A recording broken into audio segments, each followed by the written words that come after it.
بسم الله الرحمن الرحیم. السلام علیکم. موجودی په طایف شه مسجد اقدس توی او دا هغه زوی دا چې توسه په تاریخ شه واقعیا ورتلی چې نبی علیہ الصلوۃ والسلام روغله او طایف ته دعوت تبلیغ د پورا به دازي شه چې کیم وړ کی وی او کیم دغه سردارون وی دغه وړ کی وړ کی په سیکړل او د شړکی په سیکړل او هغه دای مبارکي په کونی نوښته او زخمی کو لوهلوهانی ک به تای دمرا زنه بیٹه ما شو دمرا د نوینه وبایدل چې دای یو بوخت ورننوتو په بوخ شه پناه وخصله او لیش کې دینه سایډ تشه نو هغه بوغ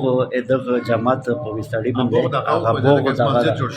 هغه بوغ دغه په دغه شی مسجد جوړ شو دا او صحیح ساده بوغ د مسجد سره بار یادو او په هر حال لري بوغ طرف ته خور برجدل نه کوي خو چې دغه جماعت چې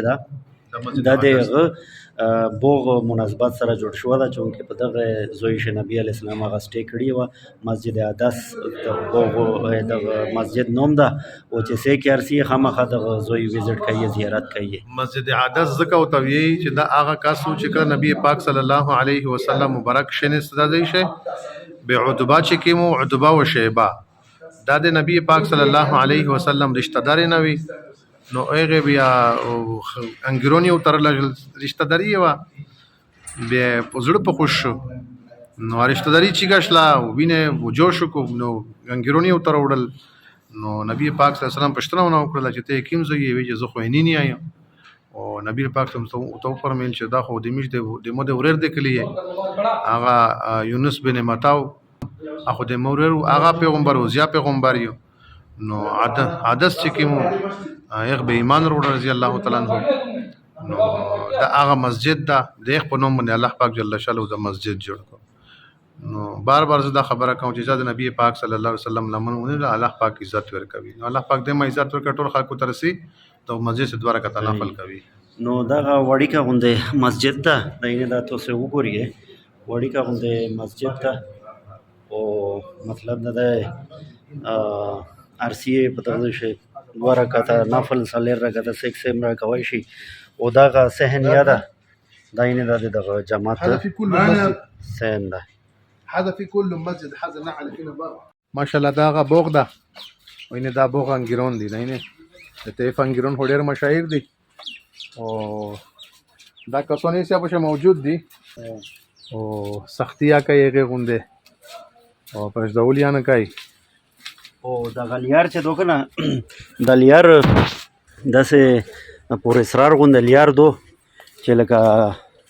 مالی میشي داسې چې دا هغه وختینی غونډه لیار دو لیش کې پوسټ ډیولپمنٹ پکړه ده دا ټول بوغ ده او دا نه دا غیا د غبوغ حسادو دینه زداغه لکه داسې وړي کوم د ریسټورانټ په شه جوړ شو ده او خلک دا خروکینه چوکینه کوي یک طرف ته تاسو وینئ او ورسیه چې پوس مې چک په مې ورسیه چې دا پوس ورچک شي چې پوس نه ویو وګورئ چې څرنګه لیدل شي شاه مولوی صاحب مولوی صاحب موته خو دغه بوغ دغه یو لیدل شي چې دغه جماعت چې د دې ارته وشي کنه دا خالي دغه د پورامو په خیال شو وشي چې دی چې بوغ تا ورتاګ اصرار نه کوي لکه دی دغه نه لشکي یغه کوي پاریس کوي چې دغه زوینا چې خلک دا فول بوغ مکمل دا خودی خندق په شوالی دي کنه دا فول بوغ دا چې دی د بدعت نه ډیر جوړ ډرې شي چې خلک به اغزوي شي دا په صحیح حصے باندې دا بوغ جوړ کړل دغه حصے دینه دغه یو دغه حصہ دو دینه دا لوند بوغ ده دغه ډیر په وشته بوغ ده دینه یو طرف ته دینه دغه مخمخ چلی دا شي هغه د بوغ حصہ دو شاه سوې کوي سیوه